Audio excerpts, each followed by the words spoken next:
ગુજરાતમાં ત્રીજા તબક્કાનું મતદાનનું કાઉન્ટિંગ ડાઉન શરૂ. બનાસકાંઠા લોકસભા કોંગ્રેસના ઉમેદવાર જ્ઞાનીબેન ઠાકોરે ભાભરના અફાસણા ગામે મતદાન કર્યું. પોતાના માતા-પિતાના આશીર્વાદ લઈને કર્યું મતદાન. અફાસણા પ્રાથમિક શાળાના બૂથ પર જ્ઞાનીબેન ઠાકોરે મતદાન કર્યું. જ્ઞાનીબેન ઠાકોરે પોતાના પિયરિયામાં કર્યું મતદાન. જ્ઞાનીબેન ઠાકોરનું સાસરું દિયોદરના કોતરવાડા ગામમાં છે. પોતાનું મતદાન ભાભરના અફાસણા ગામે હોવાથી અફાસણા ગામે મતદાન કર્યું.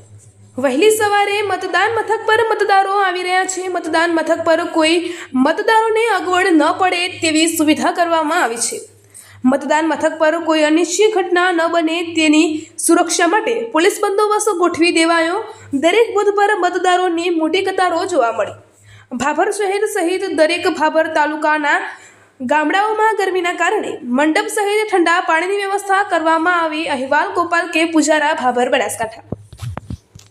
આપ સૌને સમગ્ર ગુજરાત અને દેશના તમામ નાગરિકોને મતદારોને આ લોકશાહીના પર્વની ઉજવણીની શુભેચ્છાઓ પાઠવું છું.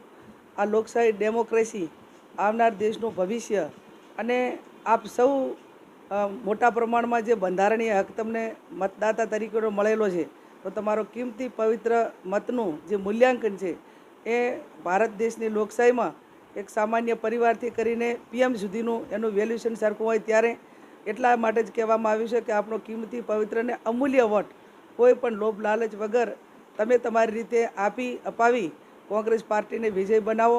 પરિવર્તન ખૂબ જરૂરી છે. આજે દેશની અંદર જે એક સરમુખતારશાહીનું વાતાવરણ સ્થાપિત થયું છે અને દેશ આખો સરમુખતારશાહી તરફ ધકેલી રહ્યો છે, ત્યારે રામચંદ્ર ભગવાનને પણ પ્રાર્થના કરું અને એમના આશીર્વાદ માગું કે અહંકાર સામે અધર્મ સામે ધર્મનો વિજય થાય, અસત્ય સામે સત્યનો વિજય થાય. અને જ્યારે રામના નામે રોટલા શેકાતા હોય ત્યારે આપ સૌ સમગ્ર દેશના, ગુજરાતના, બનાસકાંઠાના તમામ મતદારો કોંગ્રેસ પાર્ટીને વોટ અપાવી વિજય બનાવશો એવી હું અપેક્ષા રાખું છું.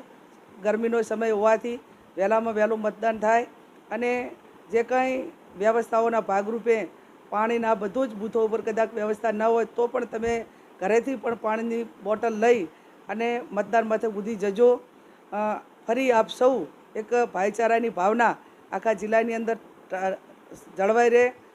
સર્વ ધર્મના લોકો એક લોકશાહી ઢબે અને ખેલદિલીપૂર્વકનું સૌ મતદાન કરી અને સાંજે એક વિના વિઘ્ને મતદાનનો જે સમય છે એ સમય દરમિયાન ભાઈચારાની ભાવના હચવાઈ અને તમામનું મા નડેશ્વરી રક્ષણ કરે, ધૈર્યધર ભગવાન સૌનું રક્ષણ કરે અને કાયમી આપણી ભાઈચારાની ભાવના ટકી રહે એ પ્રમાણે આપ સૌ કરજો એવી મારી આપ સૌને વિનંતી. શું છે, કેટલી લીડ અપેક્ષા? કેટલી લીડ આપવી અને કેટલી લીડ નક્કી કરવી એ જે લોકશાહીની અંદર મતદારો નક્કી કરતા હોય છે. સાંજે મતદાન થયા પછી ખબર પડશે જેટલા ટકા કેટલા ટકા મતદાન થાય છે અને પછી અંદાજ એ સાંજે ખ્યાલ આવશે. પણ બનાસકાંઠાની જનતા, સમગ્ર ગુજરાત અને દેશની જનતા પરિવર્તન ઈચ્છી રહી છે, એટલે 100% આ વખતે પરિવર્તન થશે.